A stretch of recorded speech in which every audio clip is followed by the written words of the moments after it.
ایک دن میرے حضور علیہ السلام سیر کرتے کرتے باہر تشریف لے گئے. وہاں ایک قافلے نے پڑاؤ کیا ہوا تھا. ان کے اونٹ چر رہے تھے. ایک خوش قسمت سرخ رنگ کا اونٹ تھا جو میرے حضور علیہ السلام کو پسند آ گیا. میرے حضور علیہ السلام نے قافلے والوں سے پوچھا کہ یہ اونٹ بیچنا ہے. پتہ نہیں انہوں نے بیچنا تھا یا نہیں بیچنا تھا. جب میرے حضور نے پوچھا کہ یہ اونٹ بیچنا ہے, انہوں نے کہا جی بیچنا ہے. اچھا کتنے کا بیچنا ہے؟ کہا جی اتنے کا بیچنا ہے. سودا طے ہو گیا, بات چیت ہو گئی. حضور علیہ السلام نے فرمایا میں کوئی تاجر کی غرض سے تو آیا نہیں کہ رقم ساتھ لے کے آتا. میں تو سیر کرتا آ نکلا, تمہارا اونٹ مجھے پسند آ گیا اور سودا طے ہو گیا. ایسا کرو کہ اونٹ مجھے دے دو, میں گھر جا کر اس کی قیمت آپ تک بھیج دیتا ہوں. انہوں نے کہا جی ٹھیک ہے. میرے حضور علیہ السلام اونٹ پکڑ کر گھر کی طرف چل دیے. جب حضور علیہ السلام ان کی نظروں سے اوجھل ہوئے تو وہ ایک دوسرے کو کہنے لگے, یار یہ جو شخص اونٹ لے کر گیا ہے اس کا پتہ بھی کسی نے پوچھا ہے کہ اس کا پتہ کیا ہے, اس کا نام کیا ہے, کہاں رہتا ہے؟ اونٹ لے کے چلا گیا ہے اور ادھار لے کے گیا ہے. جب کسی کو نقد سودا دیا جائے تو اس کا اتا پتہ پوچھنے کی ضرورت نہیں ہوتی, اور جب کسی کو ادھار دیں یا تو آپ ان کو جانتے ہوں یا تو درمیان میں اس کا ضامن کوئی ہو. ایک دوسرے کو کہنے لگے, او نادانو, ایک شخص آیا ہے اور تم نے اس کا اتا پتہ نام تک نہیں پوچھا, قیمتی اونٹ پکڑ کے دے دیا, اور کیا تم سب کی عقل پر پردہ آ گیا تھا؟ کم از کم اس کا نام تو پوچھ لیتے. ایک بولا یار میں کیا کرتا, جب وہ باتیں کرتے تھے منہ سے پھول جھڑتے تھے. دوسرا بولا یار میں تو اس کی آنکھیں ہی دیکھتا رہا. جب انہوں نے یہ گمان کیا کہ ہم نے قیمتی اونٹ ضائع کر دیا ہے تو اب تک خاموش بیٹھی سردار کی بیوی نے خیمے سے پردہ اٹھایا, کہا خبردار کسی نے بھی اس کے خلاف اگر بات کی تو اگر وہ شخص تمہارے اونٹ کی رقم دینے نہ آئے تو مجھ سے لے لے, مجھ سے لے لینا,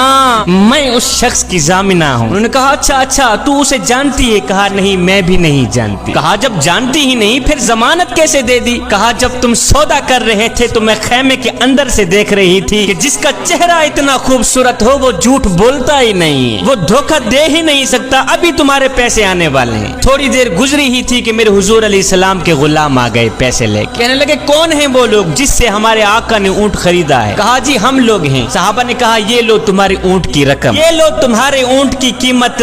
انہوں نے کہا بھائی قیمت بعد میں دینا, پہلے یہ بتا کہ وہ محبوب رہتا کہاں پہ؟ صحابہ نے کہا سامنے مدینے میں اس محبوب کے ڈیرے ہیں. کہا پھر رقم بھی اپنے پاس رکھو, اونٹ بھی اپنے پاس رکھو, ہمارے دل بھی اپنے پاس رکھو, ہمیں تو اب دن رات اس محبوب کا دیدار ہی چاہیے. ہائے میرے حضور کی صورت ہی کیا دیکھی, اونٹ بھی بک گیا, خود بھی بک گئے, سارا کا سارا قافلہ مسلمان ہو کر حضور کی غلامی میں آ گیا.